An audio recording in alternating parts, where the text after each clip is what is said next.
हरिओम प्यारे मित्रों, आप सभी को हमारा मुस्कुराता हुआ नमस्कार।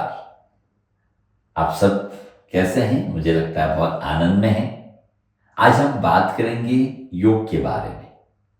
जीवन में हम जो भी कार्य करते हैं, किसके लिए करते हैं? आनंद के लिए करते हैं, खुशी के लिए करते हैं ना। और मुझे लगता है योग का मतलब ही आनंद है।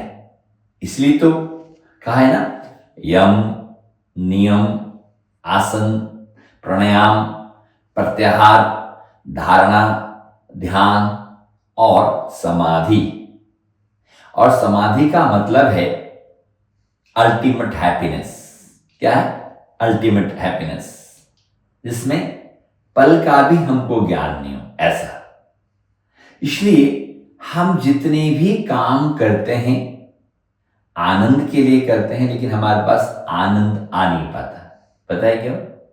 क्योंकि हमको परमानेंट आनंद के लिए हमें जरूरत है हम फिजिकली स्वस्थ रहें, मेंटली स्वस्थ रहें और स्पिरिचुअली स्वस्थ रहें। और फिजिकली, मेंटली और स्पिरिचुअली स्वस्थ रहने के लिए जरूरत है हमारा शरीर स्वस्थ हो, हमारा मन स्वस्थ हो और हमारी आत्मा स्वस्थ हो। मतलब आत्मा स्वस्थ का मतलब है हमारा आध्यात्मिकता बढ़े, और आध्यात्मिक का मतलब है हम आनंदित रहें और सबके प्रति हमारा दृष्टि वात्सल्य भरा हो और ममत्व भरा हो। इसलिए योग हमें हॉलिस्टिक अप्रोच देता है। और योग की जब हम बात करते हैं तो आपने सुना भी होगा ना, योग संयोग से कार्य होते हैं। तो मुझे लगता है कि जीवन में जो भी काम होते हैं योग के बिना संभव नहीं है।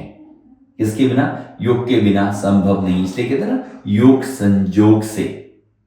और योग संयोग के साथ हम योग की बात करते हैं तो जैसा कि मैंने अभी आपको बताया कि शरीर को स्वस्थ रखने के लिए क्या करने की जरूरत है।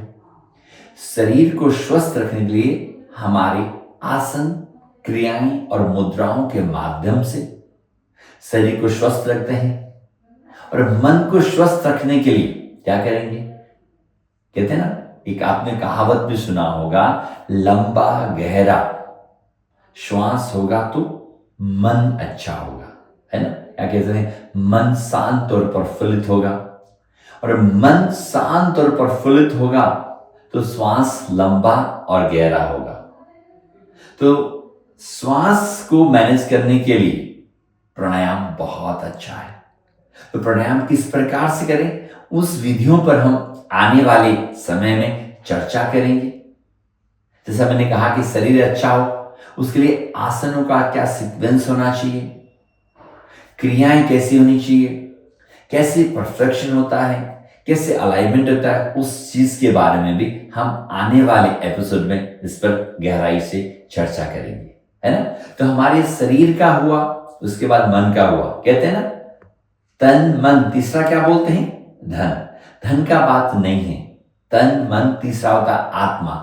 आत्मा के शुद्धिकरण के लिए हम क्या करें जिससे हमारा आत्मा स्वस्थ हो, मतलब हमारा आध्यात्म का विकास हो, उसके बारे में भी हम आने वाले समय में चर्चा करेंगे।